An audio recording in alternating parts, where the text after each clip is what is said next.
तो जिस तरह से आपको पता है हमारे पास बूटस्ट्रैप 5 की लेक्चर सीरीज चल रही है और इसके अंदर हम अपना फॉर्म का टॉपिक कवर कर रहे हैं और ये तकरीबन समझ लो आपका फॉर्म का जो लास्ट टॉपिक है वो आज हम करने वाले हैं और ये है हमारे पास फॉर्म वैलिडेशन और ये हमारा पार्ट नंबर 28 है। तो मैं हूं आपका सर मोहम्मद आदिल और अब हम अपना लेक्चर स्टार्ट करते हैं।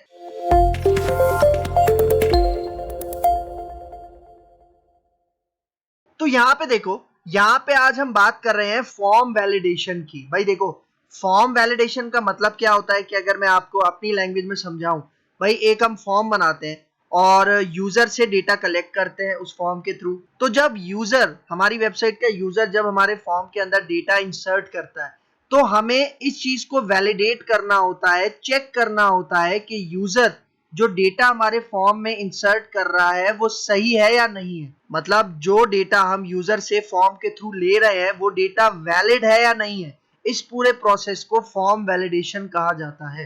तो यहाँ पे देखो पहला पॉइंट क्या कह रहा है, form validation is a technical process. मतलब फॉर्म वैलिडेशन को क्या कहा जा रहा है, एक टेक्निकल प्रोसेस कहा जा रहा है where a web form checks if the information provided by a user is correct. मतलब फॉर्म वैलिडेशन एक ऐसा टेक्निकल प्रोसेस है जिसके अंदर जो हमारा वेब फॉर्म होता है, मतलब जो हमारी फॉर्म होता है, वो चेक करता है किसको, इंफॉर्मेशन को। कौन सी इंफॉर्मेशन को, जो यूजर प्रोवाइड करता है और जो इंफॉर्मेशन यूजर ने प्रोवाइड की है वो करेक्ट है या नहीं। क्योंकि भाई देखो, जब भी हम यूजर से डेटा लेते हैं फॉर्म के थ्रू तो हमें मेक श्योर करना होता है कि भाई जो डेटा यूजर हमारे फॉर्म में इंसर्ट कर रहा है वो करेक्ट होना चाहिए। अगर वो करेक्ट नहीं है तो हमें यूजर को एरर दिखाना होता है ताकि यूजर को पता चले कि भाई हाँ, मैं यहाँ मिस्टेक कर रहा हूँ, मैं यहाँ पे ये डेटा नहीं दे सकता। जिस तरह, भाई सिंपल सी एग्जांपल मैं आपको देता हूँ। हमारे पास एक टेक्स्ट बॉक्स है जिसके अंदर मैं यूजर से उसकी एज ले रहा हूँ, ठीक है, मतलब वो कितने साल का है उसकी एज ले रहा हूँ। लेकिन मेरा यूजर उस टेक्स्ट बॉक्स में एज एंटर करने के बजाय फॉर एग्जांपल कोई अल्फाबेट टाइप कर रहा है, तो ये चीज गलत है। तो इसी चीज को रोकने के लिए हम इंप्लीमेंट करते हैं फॉर्म वैलिडेशन का कॉन्सेप्ट। अब यहाँ पे देखो second point, the form will either alert the user that they messed up and need to fix something to proceed। इसका मतलब अगर यूजर ने करेक्ट डेटा हमारे फॉर्म के अंदर एंटर नहीं किया तो हम यूजर को अलर्ट करते हैं, मतलब एक एरर मैसेज डिस्प्ले करवाते हैं कि भाई आपने काम खराब कर दिया है और आपको उसे ठीक करने की जरूरत है आगे बढ़ने के लिए। और फिर देखो, और the form will be validate and the user will be able to continue with their registration process। मतलब अगर यूजर गलत डेटा एंटर कर रहा है तो हम उसको एरर मैसेज दिखा के वहीं पे रोक देते हैं और मैसेज में यही डिस्प्ले करवाते हैं कि भाई आपने सही डेटा एंटर करना है। तो जब यूजर वो मैसेज पढ़ के सही डेटा एंटर करता है तब वो अपने प्रोसेस को आगे कंटिन्यू कर सकता है, मतलब फॉर्म को सबमिट कर सकता है। तो ये कॉन्सेप्ट है फॉर्म वैलिडेशन की, ठीक है। अच्छा, अगर मैं आपको इसको थोड़ा सा डायग्राम से समझाऊं फॉर्म वैलिडेशन के कॉन्सेप्ट को, तो यहाँ पे देखो, सपोज करो यहाँ पे मेरे पास एक टेक्स्ट बॉक्स है और उस टेक्स्ट बॉक्स के अंदर मैं क्या ले रहा हूँ, यूजर से उसका ईमेल एड्रेस ले रहा हूँ। अब भाई देखो, एक कॉमन वैलिडेशन होती है जो कि अक्सर फॉर्म्स में आपने देखी होगी, जिसको हम कहते हैं रिक्वायर्ड, जिसके लिए HTML5 के अंदर हम रिक्वायर्ड का एट्रीब्यूट यूज करते हैं। रिक्वायर्ड मतलब कि भाई मैं अपने इस टेक्स्ट बॉक्स को एम्प्टी छोड़ के अपना फॉर्म सबमिट नहीं कर सकता। तो ये जो रिक्वायर्ड की वैलिडेशन है ये भी फॉर्म वैलिडेशन के अंदर आती है। मतलब देखो, अगर मैं ईमेल एड्रेस दिए बगैर अपना फॉर्म सबमिट करता हूं तो क्या होगा, देखो एक मैसेज आता है हमारे पास ईमेल इज रिक्वायर्ड का। तो ये कैसे आता है, हम रिक्वायर्ड का एट्रीब्यूट यूज करके भी ये काम कर सकते हैं या हम बूटस्ट्रैप 5 की फॉर्म वैलिडेशन को यूज करके भी ये काम कर सकते हैं।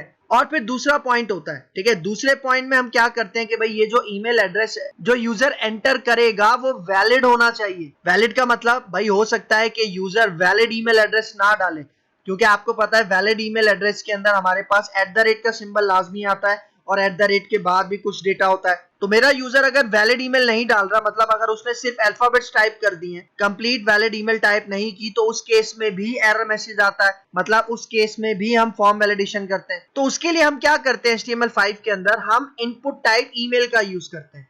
तो देखो, जब हम इनपुट टाइप ईमेल का यूज करते हैं तब हमारे पास, अगर हम गलत ईमेल एंटर करते हैं इस ईमेल एड्रेस के टेक्स्ट बॉक्स में, तो क्या होता है, हमारे पास एक पॉपअप मैसेज आता है, एक एरर मैसेज आता है जो कि हमें बताता है कि भाई आपकी ईमेल जो है वो इनवैलिड है। लेकिन अगर मुझे एक मैसेज डिस्प्ले करवाना है इसी तरह जिस तरह से ईमेल इज रिक्वायर्ड का मैसेज आपको यहाँ पे शो हो रहा है, तो उसके लिए हम बूटस्ट्रैप 5 की फॉर्म वैलिडेशन यूज कर सकते हैं और इस तरह से मैसेज डिस्प्ले करवा सकते हैं इनवैलिड ईमेल, ठीक है। तो ये भी आपके पास क्या है, एक फॉर्म वैलिडेशन है। और दूसरी बात मैंने आपको यहाँ पे बताई थी कि भाई अगर मैं यूजर से उसकी एज ले रहा हूँ, एज आपको पता है नंबर में होती है, लेकिन अगर मेरा यूजर इस टेक्स्ट बॉक्स में नंबर के बजाय कोई अल्फाबेट डाल रहा है तो हम मैसेज क्या डिस्प्ले करवा सकते हैं, इनवैलिड एज। और HTML के अंदर इस चीज से बचने के लिए एक और कॉन्सेप्ट होता है और वो होता है आपके पास इनपुट टाइप नंबर।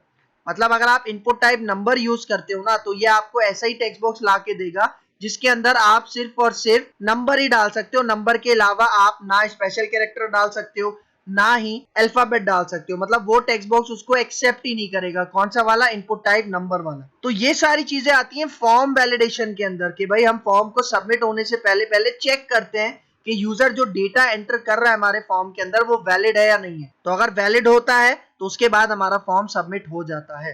ठीक है, तो अब आते हैं और हम बात करते हैं कि फॉर्म वैलिडेशन को बूटस्ट्रैप 5 में किस तरह से इंप्लीमेंट किया जाता है। तो उसके लिए मैं आ जाता हूं अपने ड्रीमवीवर में। ठीक है, तो यहाँ पे देखो, यहाँ पे मैंने एक फाइल बनाई हुई है जिसका नाम है फॉर्म वैलिडेशन और यहाँ पे देखो टाइटल में लिखा हुआ है फॉर्म वैलिडेशन। और बूटस्ट्रैप की जो CSS फाइल है वो भी मैंने यहाँ पे पहले से लिंक करवाई हुई है और बूटस्ट्रैप की जो जावास्क्रिप्ट की फाइल है वो भी यहाँ पे मैंने लिंक करवाई हुई है। तो सबसे पहले मैं क्या करता हूँ, सबसे पहले मैं यहाँ पे एक कंटेनर बना लेता हूँ। बूटस्ट्रैप का कंटेनर बनाते हैं, डॉट कंटेनर लिख के टैप करता हूँ और इस कंटेनर के अंदर मैं एक रो का डिव बना लेता हूँ, रो क्लास का। और इसके अंदर रो के अंदर 12 कॉलम्स होते हैं, लेकिन मैं यहाँ पे फॉर एग्जाम्पल मैं 4 कॉलम्स यहाँ पे ले लेता हूँ। कॉल SM4 लिख के टैप करते हैं। ठीक है, और अब इसके अंदर मैं क्या बनाता हूँ, इसके अंदर मैं एक फॉर्म बनाता हूँ। सही है, ठीक है, तो फॉर्म लिख के मैं टैप करता हूँ। सही है, और यहाँ पे देखो, ठीक है, ये फॉर्म आ गया। और इसके अंदर अब मैं सबसे पहले क्या करता हूँ, मैं एक टेक्स्ट बॉक्स बना लेता हूँ। ठीक है, तो मैं यहाँ पे इनपुट लिखता हूँ, टैप का बटन प्रेस करता हूँ तो देखो इनपुट टाइप टेक्स्ट आ गया। और यहाँ पे एक बूटस्ट्रैप की क्लास में यहाँ पे यूज कर लेता हूँ फॉर्म कंट्रोल। ठीक है, और इसी के साथ मैं यहाँ पे एक प्लेस होल्डर भी लगा देता हूँ और इसके अंदर मैं यूजर से उसका नेम एंटर करवाता हूँ। ठीक है, और यहाँ पे देखो, यहाँ पे मैं रिक्वायर्ड का एट्रीब्यूट भी लगा देता हूँ। ठीक है, जिससे यूजर को पता चले कि भाई इस फील्ड को हमने एम्प्टी नहीं छोड़ना। तो देखो ये रिक्वायर्ड अभी HTML5 का कॉन्सेप्ट हम यूज कर रहे हैं। अभी तक मैंने बूटस्ट्रैप 5 की वैलिडेशन इसमें अप्लाई नहीं की। ठीक है, तो यहाँ देखो इसी बटन के नीचे, इसी टेक्स्ट बॉक्स के नीचे मैं यहाँ पे एक BR का टैग लेता हूँ और यहाँ पे मैं एक बटन बना लेता हूँ, सबमिट बटन। ठीक है, तो यहाँ पे इनपुट कॉलन सबमिट लिख के टैप का बटन प्रेस करते हैं।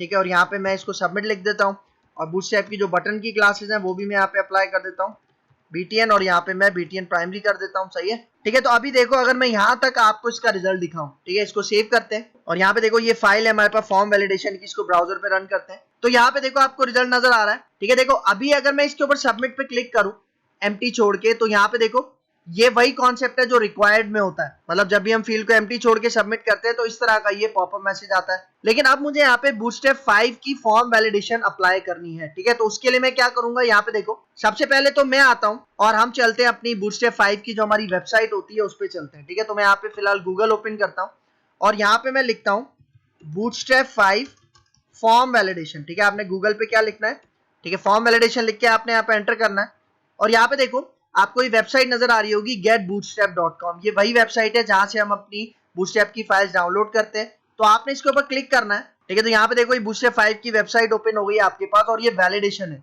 तो देखो आपने थोड़ा सा स्क्रॉल करके नीचे आना है। ठीक है, देखो इसके अंदर जितनी भी बातें हैं वो सारी मैं अभी आपको बताता हूँ। ठीक है, लेकिन एक कोड की जरूरत है हमें। वो कोड कौन सा है, जावास्क्रिप्ट का वो कोड है। ये देखो ये HTML का कोड है। इसके थोड़ा सा नीचे आ जाओ आप, यहाँ पे देखो ये आपको नजर आ रहा है कमेंट्स, जिसके ऊपर क्या लिखा हुआ है, example starter JavaScript for disabling form submission if there are invalid fields. ठीक है, तो ये जो आपको कोड नजर आ रहा है ना नीचे, ये मुझे कॉपी करना है और अपने वेब पेज के अंदर ऐड करना है। तो यहाँ पे देखो आपको कॉपी का बटन नजर आ रहा होगा, आपने इसके ऊपर क्लिक करना है और आ जाओ अपने वेब पेज में। ठीक है, और देखो सबसे लास्ट में जहां पे मैंने ये बूटस्ट्रैप की जावास्क्रिप्ट की फाइल यहाँ पे लिंक करवाई हुई है, इसी के नीचे आप एक स्क्रिप्ट का टैग ओपन कर लो। ठीक है, और इसके अंदर आप ये सारा कोड क्या कर दो, पेस्ट कर दो। सही है, देखो ये सारा कोड यहाँ पे आ चुका है। देखो ये कोड ऐड करना बहुत ज्यादा जरूरी है क्योंकि इसके अंदर फॉर्म वैलिडेशन के अंदर मैं 2 क्लासेस यूज करूंगा जो इस जावास्क्रिप्ट के कोड के अंदर ऐड हुई हुई है। वो कौन कौन सी क्लासेस हैं, एक तो ये है नीड्स वैलिडेशन। ठीक है, और थोड़ा सा नीचे आ जाओ और एक क्लास है आपके पास ये जिसको हम कहते हैं वाज वैलिडेटेड। मतलब यही 2 क्लासेस हैं जो कि फॉर्म वैलिडेशन के लिए हम यूज करने वाले हैं बूटस्ट्रैप 5 में। तो उनको एक्टिव करवाने के लिए, उनको इंप्लीमेंट करवाने के लिए जावास्क्रिप्ट का ये कोड मौजूद है। और देखो यहाँ पे कमेंट भी आपको नजर आ रहा होगा, तो ये देख के आप समझ जाओगे। तो ये वाला जो कोड है ये आप getbootstrap.com से भी डाउनलोड कर सकते हो, और दूसरा ये कोड आप हमारी ऑफिशियल वेबसाइट जो है लर्निंग नेवर एंड्स की, वहां से भी डाउनलोड कर सकते हो। सही है, ठीक है। तो देखो ये वाला कोड अब हमारे पास आ गया, ठीक है। तो अब मुझे क्या करना है, सबसे पहला काम क्या करना है भाई, देखो अभी जब मैंने ये फॉर्म बनाया है इसके अंदर मैंने रिक्वायर्ड का एट्रीब्यूट लगाया ना, और रिक्वायर्ड के बारे में मैंने आपको क्या बताया, यहाँ पे देखो जब मैं सबमिट करता हूं तो इस तरह का पॉपअप मैसेज आता है, लेकिन अब मुझे इस तरह का नहीं चाहिए। तो सबसे पहले मैं क्या करूंगा, सबसे पहले ये वाला जो पॉपअप मैसेज है ना, मतलब ये जो HTML5 की वैलिडेशन हुई हुई है, इसको मुझे बंद करना है, इसको मुझे डिसेबल करना है। तो उसके लिए हम क्या करेंगे, यहाँ पे देखो हमारे पास एक एट्रीब्यूट होता है जो हम फॉर्म के ऊपर लगाएंगे, और उसका क्या नाम है, नो वैलिडेट। सही है, नो वैलिडेट से क्या होगा कि जो HTML5 की वैलिडेशन अप्लाई हो रही है ना इस फॉर्म के ऊपर, वो डिसेबल हो जाएगी, बंद हो जाएगी। ठीक है, मैं आपको रिजल्ट दिखाता हूं, उसको सेव करते हैं, ब्राउजर पे आके यहाँ पे रिफ्रेश करते हैं, और अब देखो अब अगर मैं एम्प्टी छोड़ के सबमिट पे क्लिक करूं तो ये देखो वो पॉपअप मैसेज नहीं आ रहा। देख रहे हो मैंने इसको बंद क्यों किया है, इसको डिसेबल क्यों किया है, क्योंकि अब मुझे बूटस्ट्रैप 5 की फॉर्म वैलिडेशन अप्लाई करनी है। तो अब सबसे पहला काम मैं यहाँ पे क्या करूंगा, देखो मैं इस फॉर्म के ऊपर एक क्लास अप्लाई करूंगा, और वो क्लास होगी आपके पास वॉज वैलिडेटेड। ठीक है, ये वाली क्लास है। ठीक है, दो क्लासेस यूज होती हैं फॉर्म वैलिडेशन की, सबसे पहली मैं आपको बता रहा हूँ वॉज वैलिडेटेड। तो देखो जैसे मैंने ये क्लास लगाई, अब आप रिजल्ट देखना। ठीक है, मैं F5 करता हूँ, रिफ्रेश करता हूँ, तो ये देखो इसने हमारे टेक्स्ट बॉक्स के बॉर्डर को रेड कर दिया, और यहाँ पे देखो एक आइकन शो करवा रहा है, जो कि हमें इसी बात की इंडिकेशन दे रहा है कि भाई ये फील्ड एम्प्टी है, लेकिन एरर मैसेज नहीं आ रहा। मतलब देखो अगर मैं यहाँ पे अपना नाम टाइप कर दूं आदिल, तो ये देखो ये टेक्स्ट बॉक्स ग्रीन हो गया, और देखो ग्रीन कलर का एक चेक आइकन आ गया यहाँ पे। मतलब अगर मैं इसको हटा दूंगा तो ये दोबारा रेड हो जाएगा, और जब मैं इसके अंदर नेम लिख दूंगा तो ये ग्रीन चेक हो जाएगा। ऐसा क्यों हो रहा है, ऐसा इसलिए हो रहा है क्योंकि मैंने यहाँ पे रिक्वायर्ड लगाया हुआ है, और इसकी ये जो आपको स्टाइलिंग नजर आ रही है, फॉर्मेटिंग नजर आ रही है, ये किसकी मदद से आ रही है, ये इस क्लास की मदद से आ रही है। और आप एक चीज नोटिस करो, एक चीज क्या नोटिस करो कि जैसे ही मैं रिफ्रेश करता हूं तो पहले से ये वैलिडेट कर रहा है, मतलब हमारे फॉर्म को सबमिट करने से पहले ही बता रहा है कि भाई यहाँ पे एरर है। मतलब मैंने सबमिट पे क्लिक नहीं किया, जैसे मैंने रिफ्रेश किया तो पहले से बता रहा है कि भाई इस टेक्स्ट बॉक्स के अंदर एरर है, क्योंकि आपने इसको खाली छोड़ा हुआ है। तो ये बात आपने याद रखनी है कि भाई फॉर्म को सबमिट करने से पहले पहले जो वैलिडेशन आपको यहाँ पे शो हो रहा है, एरर शो हो रहा है, वो काम कौन करके देता है, वॉज वैलिडेटेड। और यहाँ पे देखो अभी कोई मैसेज नहीं आ रहा, तो मैसेज डिस्प्ले करवाने के लिए मैं क्या करता हूँ भाई, यहाँ पे देखो ये जो आपको टेक्स्ट बॉक्स नजर आ रहा है ना, इस टेक्स्ट बॉक्स के बाद में मैं यहाँ पे एक डिव ओपन करता हूँ, एक डिव ओपन करता हूँ, और यहाँ पे मैं एक क्लास अप्लाई करता हूँ। क्लास कौन सी अप्लाई करूंगा, गौर से देखना, इनवैलिड फीडबैक। मतलब भाई देखो मैं कह रहा हूँ कि अगर इस टेक्स्ट बॉक्स में एरर आता है तो वो एरर मैसेज कहाँ शो होना चाहिए, इस डिव के ऊपर शो होना चाहिए, जिस डिव के ऊपर क्लास कौन सी लगी हुई है, इनवैलिड फीडबैक। तो देखो मैं यहाँ पे क्या देता हूँ, मैं यहाँ पे लिख देता हूँ सिंपल लुक्स बैड।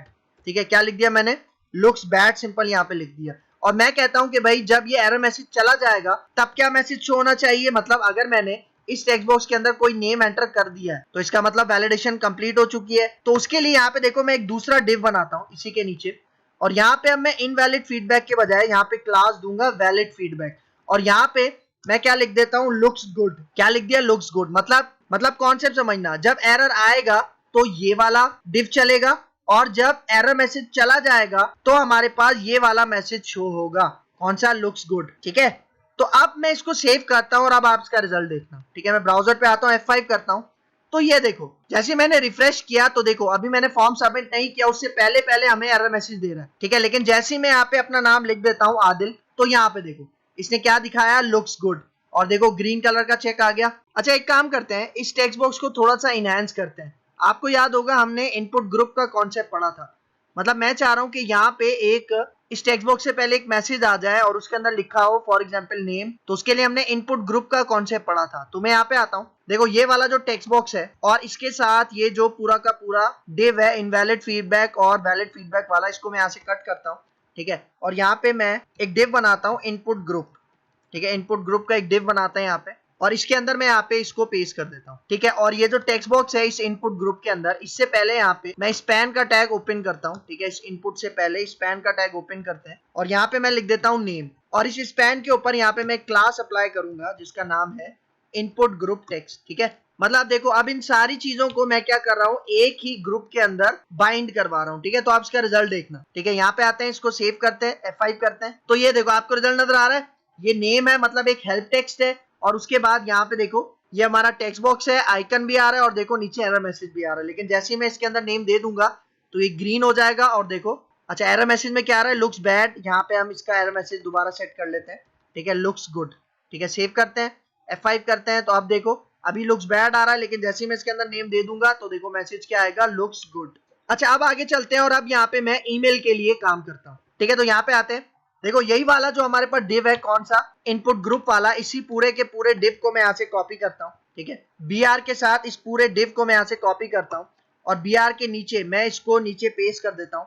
और अब ये मैं दूसरा जो इनपुट ग्रुप बना रहा हूँ, ये ईमेल के लिए बना रहा हूँ। तो देखो यहाँ पे आके मैं इस पैन के अंदर यहाँ पे हेल्प टेक्स्ट में लिख देता हूँ ईमेल, और ये जो इनपुट टाइप है, ठीक है, इसके अंदर भी मैं यहाँ पे टाइप कर दूंगा ईमेल, क्योंकि इनपुट टाइप ईमेल क्या करता है, वैलिड ईमेल को वैलिडेट करता है, जिसके अंदर @ होता है। तो देखो यहाँ पे मैं मैसेज में पास कर देता हूँ एंटर ईमेल, और यहाँ पे रिक्वायर्ड भी लगा हुआ है। मतलब अब यहाँ पे दो काम होंगे, एक तो टेक्स्ट बॉक्स की जो एम्प्टीनेस है उसको भी चेक करेगा, और वैलिड ईमेल है या नहीं है उसको भी चेक करेगा। और देखो जो इनवैलिड मतलब एरर होगा उसमें क्या मैसेज होगा, लुक्स बैड, और जो वैलिड होगा यहाँ पे क्या मैसेज होगा, लुक्स गुड, ठीक है। तो इसको सेव करते हैं, इसका रिजल्ट आपको दिखाता हूँ, F5 करते हैं, तो अभी देखो यहाँ पे क्या लिखा हुआ है, लुक्स बैड दोनों में, ठीक है। मैं यहाँ पे नेम दे देता हूँ आदिल, तो देखो लुक्स गुड। और यहाँ पे अभी देखो, यहाँ पे अगर मैं अभी एक करेक्ट ईमेल नहीं डालता, मतलब उल्टे सीधे कैरेक्टर डाल देता हूँ यहाँ पे, तो देखो यहाँ पे अभी भी क्या मैसेज शो करवा रहा है, लुक्स बैड।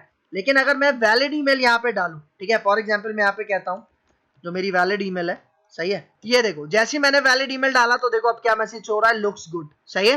तो मतलब आपने एक चीज याद रखना है कि जब भी आप फॉर्म वैलिडेशन को यूज करोगे ना, तो आपने इस तरह से इनपुट ग्रुप्स बनाने हैं, ताकि एक टेक्स्ट बॉक्स की जितनी भी चीजें हैं वो एक ही ग्रुप के अंदर क्या हो जाए, सेटअप हो जाए। तो अब यहाँ पे देखो, यहाँ पे मैंने टॉप पे क्लास आपको बताई थी जो कि बहुत इंपॉर्टेंट थी, जिसका नाम था वॉज वैलिडेटेड।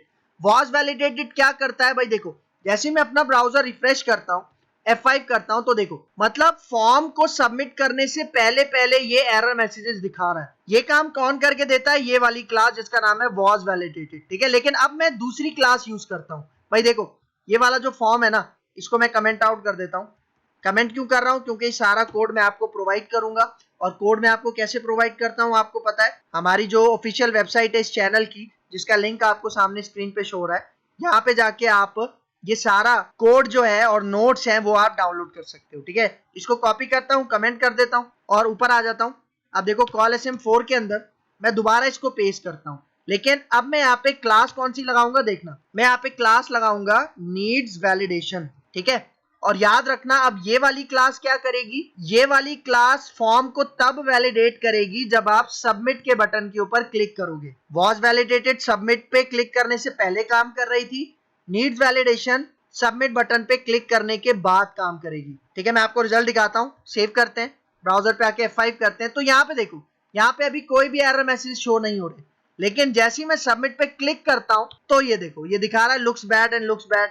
और जैसे ही मैं इसके अंदर डेटा देता जाऊंगा तो देखो ये लुक्स गुड आ गया, और यहाँ पे देखो जैसे ही मैं ईमेल वैलिड टाइप कर दूंगा तो यहाँ पे मैसेज क्या आ जाएगा, लुक्स गुड। तो डिफरेंस आपको समझ में आया कि भाई जब मैं रिफ्रेश करता हूं तो देखो पहले से एरर मैसेज शो नहीं हो रहे, जब मैं सबमिट पे क्लिक करूंगा तब यहाँ पे आपके पास ये एरर मैसेज शो होंगे। देखो ये वाला जो कॉन्सेप्ट है ना, ये सर्वर साइड वैलिडेशन कहलाती है, जिसके अंदर क्या होता है कि जब हम बटन पे क्लिक करते हैं, रिक्वेस्ट जाती है सर्वर के पास, उसके बाद ये वैलिडेशन एरर शो होते हैं। तो इसका मतलब ये जो नीड्स वैलिडेशन का कॉन्सेप्ट है ना, ये आप सर्वर साइड लैंग्वेजेस के साथ भी यूज कर सकते हो, PHP के साथ यूज कर सकते हो। मतलब ये वाली जो फाइल है फॉर्म वैलिडेशन, ये आप वैम सर्वर के साथ भी यूज कर सकते हो या जैम सर्वर के साथ भी यूज कर सकते हो। मतलब इस फाइल को आप htdocs में भी रख सकते हो या www के अंदर भी रख सकते हो, ठीक है। तो मतलब आपके ऊपर डिपेंड करता है कि सबमिट बटन पे क्लिक करने से पहले वैलिडेशन मैसेजेस शो होने चाहिए या सबमिट पे क्लिक करने के बाद शो होने चाहिए, ठीक है। देखो मैं ये वाला कोड भी कमेंट आउट कर देता हूँ, ठीक है। ये जो अभी मैंने जिसके ऊपर नीड्स वैलिडेशन लगाई है, इस कोड को मैं कमेंट आउट कर देता हूं, और कॉपी भी कर लेते हैं, इसको कॉपी करके मैं ऊपर ले आता हूं, ठीक है। ऊपर ले आते हैं, और यहाँ पे देखो यहाँ पे मैं दोबारा वही क्लास लगा देता हूँ, कौन सी, वॉज वैलिडेटेड, ठीक है। और यहाँ पे देखो अब ये जो दोनों क्लासेस है इनकी कुछ थ्योरी भी है, वो भी आपको बता देता हूँ। आगे चलते हैं। अब यहाँ पे देखो यहाँ पे क्या कह रहा है, you can use different validation classes to provide valuable feedback to users. मतलब हमारे पास यहाँ पे डिफरेंट वैलिडेशन की क्लासेस हैं जिनके थ्रू हम अपने यूजर को वैल्यूएबल जो फीडबैक होता है वो डिस्प्ले करवा सकते हैं ताकि यूजर को पता चले कि क्या मिस्टेक हो रही है। तो यहाँ पे देखो क्या कह रहा है, add either was validated or needs validation to the form element depending on whether you want to provide validation feedback before or after submitting the form. मतलब देखो यहाँ पे क्या कह रहा है, बिफोर सबमिटिंग द फॉर्म उसके लिए आप कौन सी क्लास यूज करते हो, वॉज वैलिडेटेड। मतलब अपना फॉर्म को सबमिट करने से पहले जो वैलिडेशन मैसेजेस शो होते हैं उसके लिए हम वॉज वैलिडेटेड की क्लास यूज करते हैं। लेकिन अगर आप आफ्टर सबमिटिंग द फॉर्म काम करना चाह रहे हो तो तब आप नीड्स वैलिडेशन की क्लास यूज करोगे। तो ये इंपॉर्टेंट पॉइंट है। फिर आगे चलते हैं। अब यहाँ पे देखो क्या कह रहा है, the input fields will have a green valid or red invalid border to indicate what's missing in the form. मतलब देखो अगर आपकी इनपुट फील्ड्स ग्रीन हो जाती हैं तो इसका मतलब आपने डेटा बिल्कुल सही दिया है, और अगर रेड इनवैलिड हो जाती हैं तो इसका मतलब है कि आप कोई मिस्टेक कर रहे हो। ठीक है, और ये काम बूटस्ट्रैप 5 के जो फॉर्म वैलिडेशन है वो ऑटोमेटिकली खुद से कर रही होती है। फिर देखो next point, you can also add a valid feedback or invalid feedback message to tell the user explicitly what's the missing or needs to be done before submitting the form. मतलब देखो ये दोनों क्लासेस हमने div पे लगाई थी ना। मतलब वैलिड फीडबैक क्या कर रहा था कि जब कोई भी एरर मैसेज नहीं है, मतलब जब हमारी इनपुट फील्ड बिल्कुल करेक्ट है तो तब उसका जो मैसेज है वो हमने वैलिड फीडबैक वाले डिव में रखा था।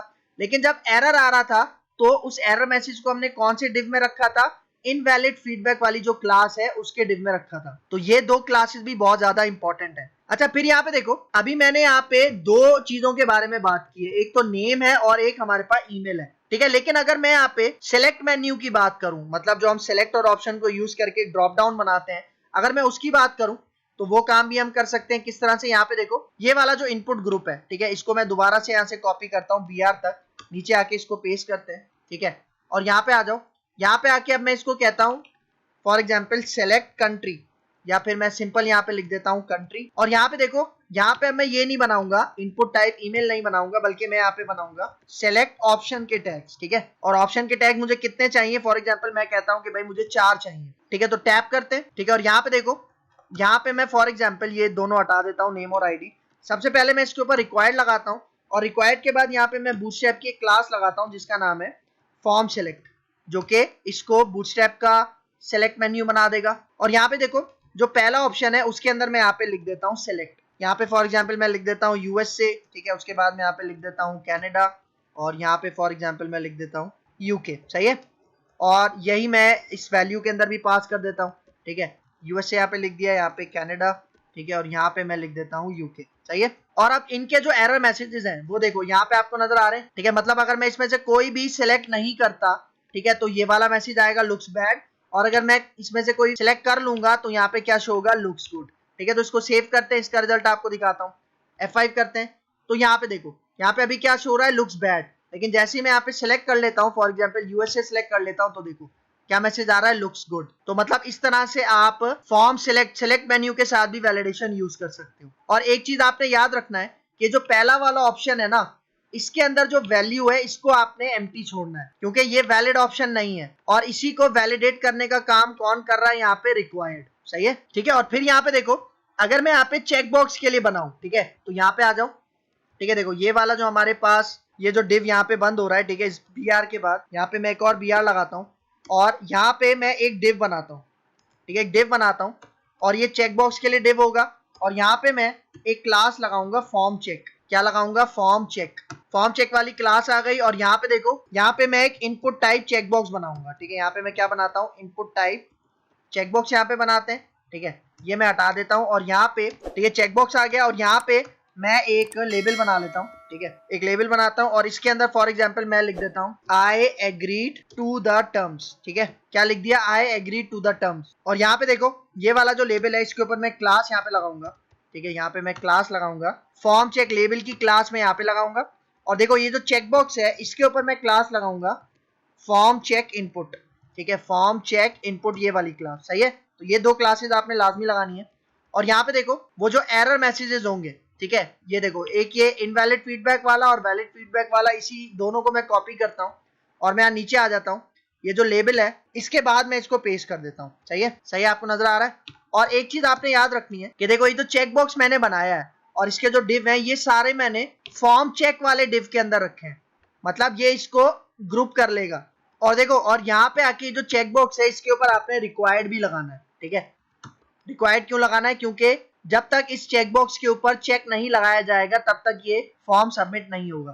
तो इसको सेव करते हैं, ब्राउजर पे आके F5 करते हैं। तो यहाँ पे देखो, यहाँ पे क्या आ रहा है, अभी आपको देखो नजर आ रहा है इसके ऊपर चेक नहीं लगा हुआ, तो इसलिए देखो मैसेज क्या आ रहा है, लुक्स बैड। लेकिन आप चाहो तो ये मैसेज भी हटा सकते हो, ठीक है। मतलब यहाँ पे देखो, आप चाहो तो ये वाला लुक्स बैड वाला मैसेज हटा दो, देख रहे हो ये वाला डिव। इससे क्या होगा कि मैसेज तो कोई शो नहीं होगा, लेकिन जब आप इस चेकबॉक्स पे चेक कर लोगे तो ये वाला मैसेज शो होगा, लुक्स गुड, ठीक है। देखो इसको सेव करते हैं, ब्राउजर पे आके F5 करता हूं, तो ये देखो अभी ये सिर्फ रेड कलर का शो कर रहा है, देख रहे हो। लेकिन जैसे ही मैं इसके ऊपर क्लिक करता हूं, चेक लगाता हूं, तो ये देखो क्या मैसेज आ रहा है, लुक्स गुड। समझ में आया? और ये आपके ऊपर डिपेंड करता है कि भाई आप इन दोनों को यूज करो या दोनों में से कोई एक को यूज करो, या आप चाहो तो ये दोनों यूज ना करो, ना वैलिड फीडबैक वाला डिव यूज करो ना इस वैलिड फीडबैक वाला यूज करो, ये आपके ऊपर डिपेंड करता है। मतलब देखो अगर मैं इसको भी हटा दूं वैलिड फीडबैक को, इसको सेव करता हूं, यहाँ पे आता हूं F5 करता हूं, तो ये देखो अगर मैं इसके ऊपर चेक लगाता हूं तो देखो कोई भी मैसेज शो नहीं हो रहा। सिंपल क्या हो रहा है कि जब चेक नहीं लगाया तो रेड कलर है, और जैसे चेक लगाया तो ये ग्रीन कलर का हो गया। और यही सेम चीजें आप यहाँ पे भी कर सकते हो। मतलब देखो यहाँ पे जो पहला वाला, मतलब यहाँ पे जो पहले से ये मैसेज शो रहा है ना, आप इसको हटा दो। आप क्या करो कि भाई जब इसके अंदर यूजर डेटा दे देगा तब सिर्फ मैसेज शो होना चाहिए लुक्स गुड का। तो आप क्या करो, ये जो इनवैलिड फीडबैक वाला डिव है इसको हटा दो यहाँ से, ठीक है। तो इस तरह से भी आप कर सकते हो। फिर आगे चलते हैं, इन दोनों को मैं वापस ले आता हूँ, ये जो वैलिड फीडबैक वाला डिव था और यहाँ पे जो मैंने इनवैलिड फीडबैक वाला डिव बनाया था उसको मैं दोबारा ले आता हूँ, ठीक है। तो यहाँ पे आते हैं, इसको सेव करते हैं, ब्राउजर पे आते हैं, F5 करते हैं, तो ये देखो सही है। अच्छा अब एक और काम करते हैं, मतलब एक और वैलिडेशन जो कि बहुत ज्यादा इंपॉर्टेंट वैलिडेशन होती है, और वो कौन सी है आपके पास, पासवर्ड वाली। भाई देखो आपको पता है कि आजकल के जितने भी मॉडर्न फॉर्म्स बनते हैं उसके अंदर जब भी आप पासवर्ड ले रहे होते हो यूजर से, फॉर एग्जाम्पल रजिस्ट्रेशन फॉर्म बना रहे हो, यूजर से पासवर्ड ले रहे हो, तो पासवर्ड हमेशा स्ट्रांग होना चाहिए। स्ट्रांग पासवर्ड की क्या पहचान है कि उसके अंदर अल्फाबेट भी होते हैं, नंबर्स भी होते हैं, स्पेशल कैरेक्टर भी होते हैं, और मिनिमम वो 8 कैरेक्टर्स का पासवर्ड होता है। तो उसके लिए मैं यहाँ पे क्या करूंगा, उसके लिए भी हम बूटस्ट्रैप 5 के अंदर फॉर्म वैलिडेशन परफॉर्म कर सकते हैं, लेकिन इसके साथ हम HTML5 के अंदर जो फॉर्म्स होते हैं उसके अंदर एक एट्रीब्यूट होता है जिसका नाम है पैटर्न। तो पैटर्न एट्रीब्यूट की मदद से हम ये काम कर सकते हैं। अगर किसी ने पैटर्न एट्रीब्यूट नहीं पढ़ा तो हमारी HTML5 की प्लेलिस्ट के अंदर हमने पैटर्न एट्रीब्यूट को डिस्कस किया हुआ है, तो उसका लिंक भी मैं आपको इसी वीडियो के डिस्क्रिप्शन में दे दूंगा, तो आप वहां पे जाके उसको पढ़ सकते हो। पैटर्न एट्रीब्यूट क्यों हम यूज करते हैं, फॉर्म वैलिडेशन के लिए यूज करते हैं HTML5 के अंदर, लेकिन उसको अब मैं अटैच कर रहा हूँ बूटस्ट्रैप 5 की फॉर्म वैलिडेशन के साथ। तो उसके लिए मैं क्या करता हूँ, सबसे पहले देखो ये वाला जितना भी कोड है फॉर्म का, ये वाला पहले मैं कमेंट आउट कर लेता हूँ, ठीक है। देखो ये वाला जो पूरा फॉर्म है इसको मैं कमेंट करता हूँ, और देखो जो फॉर्म मैंने शुरू में बनाया था, ठीक है, सबसे पहला फॉर्म जो मैंने बनाया था उसी को मैं यहाँ से कॉपी कर लेता हूँ। देखो ये वाला फॉर्म, ठीक है, ये वाला फॉर्म मैं यहाँ से कॉपी करता हूँ, ठीक है, ये वाला फॉर्म मैं यहाँ से कॉपी करता हूँ और इसको ऊपर ले आते हैं, ठीक है। देखो कॉल SM4 के अंदर मैं ये वाला फॉर्म यहाँ पे पेस्ट करता हूँ, सेव करते हैं इसको, और ब्राउजर पे अगर इसका रिजल्ट दिखाऊं, ठीक है, देखो ये वाला जिसके अंदर दो थे, एंटर ईमेल और एंटर नेम, ठीक है। तो मैं यहाँ पे ईमेल वाला हटा देता हूँ, ठीक है, ईमेल की मुझे जरूरत नहीं है। मतलब ये वाला जो आपके पास इनपुट ग्रुप है इसको मैं यहाँ से रिमूव कर देता हूँ, ठीक है। और देखो ये वाला जो हमारे पास एक टेक्स्ट बॉक्स है, कौन सा, नेम वाला, इसको मैं पासवर्ड के लिए कन्वर्ट कर लेता हूँ, ठीक है। तो देखो यहाँ पे मैं आता हूँ, यहाँ पे मैं कहता हूँ कि भाई मैं पासवर्ड ले रहा हूँ यूजर, और यहाँ पे आके मैं एंटर पासवर्ड लिख देता हूँ, ठीक है। तो देखो अभी तो यहाँ पे सिर्फ रिक्वायर्ड लगा हुआ है ना, मतलब अभी ये सिर्फ रिक्वायर्ड को चेक करेगा, देख रहे हो, अभी ये सिर्फ रिक्वायर्ड को चेक कर रहा है। लेकिन मैं कह रहा हूँ कि भाई ये स्ट्रॉन्ग पासवर्ड को चेक करना चाहिए, तो उसके लिए यहाँ पे देखो मैं एक एट्रीब्यूट यूज करूंगा, पैटर्न, ठीक है। पैटर्न का एट्रीब्यूट यूज करूंगा, और आपको पता है कि पैटर्न के एट्रीब्यूट के अंदर हम क्या पास करते हैं, रेगुलर एक्सप्रेशन। तो रेगुलर एक्सप्रेशन हमें कहाँ से मिलेंगे, मैंने आपको एक वेबसाइट के बारे में बताया था। आप यहाँ पे आ जाओ गूगल पे, और यहाँ पे आप लिखो HTML5 पैटर्न, एंटर करो, और यहाँ पे देखो आपको पहली वेबसाइट नजर आएगी HTML5 पैटर्न, इसके ऊपर क्लिक करो, ठीक है। और यहाँ पे देखो इस वेबसाइट के अंदर आपको अलग अलग वैलिडेशंस के लिए जो रेगुलर एक्सप्रेशन होते हैं वो आपको यहाँ से मिल जाएंगे। तो यहाँ पे देखो लेफ्ट साइड में आपको पासवर्ड नजर आ रहा है, मैं इसके ऊपर क्लिक करता हूँ, तो यहाँ पे देखो यहाँ पे दो किस्म के पासवर्ड के रेगुलर एक्सप्रेशन है। मैं ये सेकंड वाला यूज करता हूँ। देखो ये आपको नीचे रेगुलर एक्सप्रेशन नजर आ रहा है, मैं इसको कॉपी कर लेता हूँ। देखो यहाँ से लेके यहाँ तक पूरा का पूरा आपने कॉपी करना है, Ctrl+C, और इसको कॉपी करके मैं ले आता हूँ यहाँ पे पैटर्न के अंदर, मैं इसको पास कर देता हूँ, ठीक है। अब देखो ये जो रेगुलर एक्सप्रेशन है ना, ये मैंने पैटर्न के अंदर पास किया है और पैटर्न मैंने इस टेक्स्ट बॉक्स के अंदर पास किया है, ठीक है। तो देखो ये वाला जो रेगुलर एक्सप्रेशन कोड है ना, ये इसी चीज को वैलिडेट करेगा कि हमारे पासवर्ड वाले टेक्स्ट बॉक्स में अल्फाबेट भी होने चाहिए, नंबर्स भी होने चाहिए, स्पेशल कैरेक्टर भी होने चाहिए और मिनिमम 8 कैरेक्टर्स भी होने चाहिए, ठीक है। तो उसके लिए मैं यहाँ पे क्या करता हूँ, देखो ये मैंने लगाया, अब इसको सेव करते हैं और यहाँ पे आके इसका रिजल्ट मैं आपको दिखाता हूँ, ठीक है। देखो अभी रिक्वायर्ड है, मतलब अभी मैंने एंटर नहीं किया इसलिए क्या आ रहा है, लुक्स बैड। लेकिन अब देखो अगर मैं यहाँ पे आदिल टाइप करता हूँ तो देखो अभी भी मैसेज आ रहा है लुक्स बैड। लेकिन अगर मैं इसको स्ट्रॉन्ग पासवर्ड बना दूं, देखो ए कैपिटल है, DIL स्मॉल है और मैं यहाँ पे 1 2 3 लगा के इसके साथ @ लगा देता हूँ, तो अब देखो अब ये हमारा स्ट्रॉन्ग पासवर्ड है, क्योंकि आप देखो इसके अंदर upper case lower case alphabets भी हैं, नंबर्स भी हैं और यहाँ पे देखो स्पेशल कैरेक्टर भी हैं और काउंट करो ये 8 कैरेक्टर से ज्यादा का पासवर्ड है, इसलिए इसने इसको एक्सेप्ट कर लिया, ठीक है। तो मतलब पैटर्न एट्रीब्यूट के थ्रू आप बहुत किस्म की वैलिडेशन परफॉर्म कर सकते हो, लेकिन पैटर्न एट्रीब्यूट के लिए आपको किस चीज की जरूरत पड़ेगी, रेगुलर एक्सप्रेशन की जरूरत पड़ेगी। तो कुछ रेगुलर एक्सप्रेशन तो आपको देखो इस वेबसाइट से भी मिल जाएंगे अलग अलग वैलिडेशन परफॉर्म करने के लिए, कुछ आपको गूगल से फाइंड करने पड़ेंगे, ठीक है। लेकिन आप पैटर्न एट्रीब्यूट को भी बूटस्ट्रैप 5 की फॉर्म वैलिडेशन के साथ यूज कर सकते हो, ठीक है। तो ये कॉन्सेप्ट है आपके पास बूटस्ट्रैप 5 फॉर्म वैलिडेशन का। फिर आगे चलते हैं। अब यहाँ पे देखो, अब यहाँ पे बात कर रहा है नो वैलिडेट एट्रीब्यूट। भाई देखो मैंने एक एट्रीब्यूट लगाया था अपने फॉर्म के ऊपर, कहाँ लगाया था, यहाँ पे देखो फॉर्म पे मैंने एक एट्रीब्यूट लगाया था नो वैलिडेट। मैंने बताया था ये क्या करता है, ये जो HTML5 की अपनी फॉर्म वैलिडेशन होती है ना, उसको ये खत्म करता है, उसको ये डिसेबल करता है। तो देखो यहाँ पे क्या कह रहा है, the novalidate attribute in HTML is used to signify that the form won't get validated on submit. मतलब नो वैलिडेट एट्रीब्यूट क्या करता है, वो इस चीज को मेक श्योर करता है कि भाई जब भी आप फॉर्म को सबमिट करोगे तो जो HTML5 की जो वैलिडेशन है वो उसके ऊपर परफॉर्म नहीं होंगी। और हमने इसको क्यों यूज किया था, क्योंकि हमें HTML5 की जो बाय डिफॉल्ट फॉर्म वैलिडेशन होती है हमें वो नहीं चाहिए, हमें बूटस्ट्रैप 5 की फॉर्म वैलिडेशन चाहिए, इसलिए हमने अपने फॉर्म के ऊपर ये वाला एट्रीब्यूट लगाया था। फिर यहाँ पे देखो next point, it is a boolean attribute and useful if you want the user to save the progress of the form filling. मतलब यहाँ पे देखो ये क्या कह रहा है, ये बूलियन एट्रीब्यूट है, मतलब अगर आप इसको लगाओगे अपने फॉर्म के ऊपर तो ये ट्रू हो जाएगा, नहीं लगाओगे तो ये बाय डिफॉल्ट फॉल्स रहेगा। और इसी के थ्रू आप क्या कर सकते हो, बगैर वैलिडेशन परफॉर्म किए आप अपना फॉर्म सबमिट कर सकते हो। फिर यहाँ पे देखो next point, if the form validation is disabled the user can easily save the form and continue and submit form later. मतलब यहाँ पे यही कह रहा है कि जब आपकी फॉर्म वैलिडेशन डिसेबल होगी, क्यों, क्योंकि नो वैलिडेट लगा हुआ है, तो इसके थ्रू यूजर क्या कर सकता है, बगैर वैलिडेशन परफॉर्म किए आपका फॉर्म सबमिट कर सकता है। फिर आगे चलते हैं। अब यहाँ पे देखो हमारी लास्ट स्लाइड, देखो इसमें क्या कह रहा है, 2 ways to display error message. मतलब देखो हमारे पास 2 तरीके होते हैं बूटस्ट्रैप 5 की फॉर्म वैलिडेशन के अंदर एरर को डिस्प्ले करवाने के लिए। सबसे पहला क्या है, टेक्स्ट फॉर्म, मतलब हमारे जो एरर मैसेजेस हैं वो टेक्स्ट की फॉर्म में नजर आए। और दूसरा होता है हमारे पास टूल टिप फॉर्म, मतलब जो हमारे एरर मैसेजेस हैं वो टूल टिप की फॉर्म में नजर आए। किस तरह से भाई, यहाँ पे देखो, देखो अभी यहाँ पे जो आपको ये मैसेज नजर आ रहा है ना, ये आपको किस फॉर्म में नजर आ रहा है, टेक्स्ट की फॉर्म में नजर आ रहा है। लेकिन अगर मुझे टूल टिप की फॉर्म में चाहिए तो उसके लिए क्या करूंगा, यहाँ पे देखो, यहाँ पे देखो ये जो आपको इनवैलिड फीडबैक नजर आ रहा है ना, यहाँ पे देखो मैं क्या कहता हूँ, देखना इनवैलिड टूल टिप। देखो यहाँ पे मैं क्या कह रहा हूँ, इनवैलिड टूल टिप, और सेम इसी तरह यहाँ पे भी मैं क्या कहूंगा, वैलिड टूल टिप। तो अब देखना, अब जो एरर मैसेज है या सक्सेस मैसेज है वो टेक्स्ट की फॉर्म में नजर नहीं आएंगे बल्कि टूल टिप की फॉर्म में नजर आएंगे। टूल टिप क्या होती है, यहाँ पे देखो अभी तो ये टेक्स्ट की फॉर्म में ना, मैं इसको रिफ्रेश करता हूँ, ये देखो ये है टूल टिप, नजर आ रहा है। और जैसे ही मैं इसके अंदर पासवर्ड दे देता हूँ, ठीक है, आदिल 1 2 3 @@, तो ये देखो अब ये ग्रीन कलर की टूल टिप आ गई। मतलब देखो ये टूल टिप है और इससे पहले जो आ रहा था वो टेक्स्ट फॉर्मेट में था। तो मतलब आपके ऊपर डिपेंड करता है कि आप टेक्स्ट फॉर्म यूज करना चाह रहे हो या टूल टिप यूज करना चाह रहे हो। तो टूल टिप के लिए आपको ये 2 क्लासेस यूज करनी पड़ेगी, इनवैलिड टूल टिप और वैलिड टूल टिप, सही है।